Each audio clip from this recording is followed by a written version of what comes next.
રાજકોટના જંગલેશ્વરમાં mega demolition હાથ ધરાશે। એ સોમવારના રોજ હાથ ધરાશે। સોમવારે 1400 થી વધુ બાંધકામ તોડી પાડવામાં આવશે, જેમાં 1200 થી વધુ પોલીસ જવાનો તૈનાત રહેશે। 4 ડીસીપીના સુપરવિઝન હેઠળ બંદોબસ્ત ગોઠવવામાં આવશે।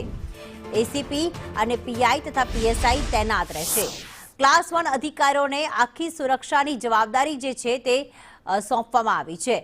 અલગ અલગ 6 વોર્ડના જે અધિકારીઓ છે તે તૈનાત રહેશે।